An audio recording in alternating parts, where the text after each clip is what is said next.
everybody, thanks for joining me today. I thought I would do a fun short tutorial on how to create painted chain for a bracelet. So I made this bracelet this morning using Vintaj chain and Vintaj patina. So let's get started. You will need some Vintaj patina. I'm using the glaze as a sealant. You don't have to have a sealant. Paintbrush, a relief block, and then I'm going to be wearing one glove just so I don't get any of it on my hands. Also, I wanted to add that the paintbrush and paint clean up with water and soap. So as an example, you can also create different colors for clasps. And then if you don't want it too heavy in the patina, you can gently sand some of it off and remove some for a different look. And there are so many different kinds of patina paints that are available. I'm choosing a turquoise one over a bronze today just to have the turquoise color. But they have pinks and purples and all kinds of different colors of paints to choose from. And the relief block just takes a little bit off to have a different look, which I like to have some of the metal shining through. So I'm going to show with some Vintaj chain. This is an open link, so you can open it. I think it's 9 or 10 millimeters. I love this chain. And I'm going to use my patina paint. It's verdigris, and you want to shake your bottle really, really good. And then go ahead and put it on your chain. And then you use your brush to smooth it around the chain.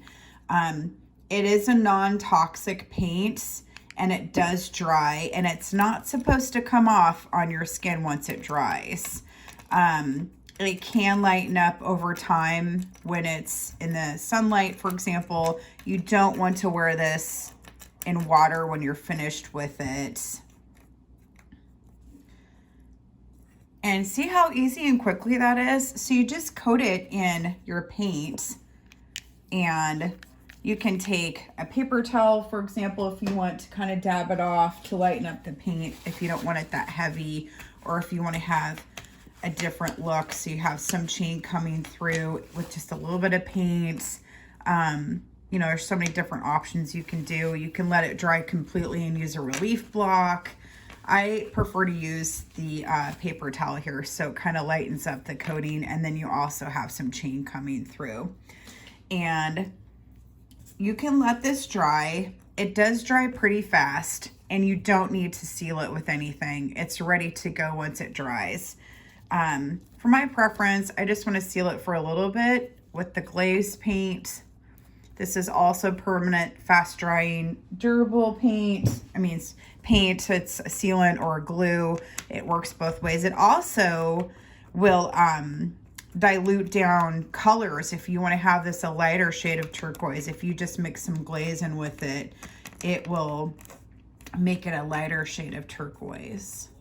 So, all right, I've completely covered this. And so now you just have to let it dry, probably for at least an hour or so to make sure it's dry all the way.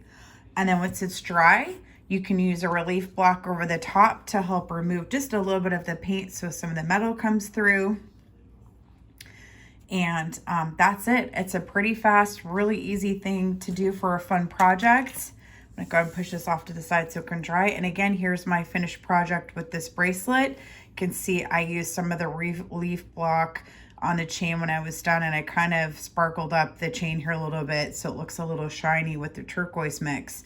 And then you can just bead around it for a fun project. And again, it comes in lots of different colors. So you can do purple or pink or whatever. And it's really quick, and it's just a fun way to mix up your chain. Thanks for joining me today. Have a great rest of your day, and please check out my other tutorials here on YouTube.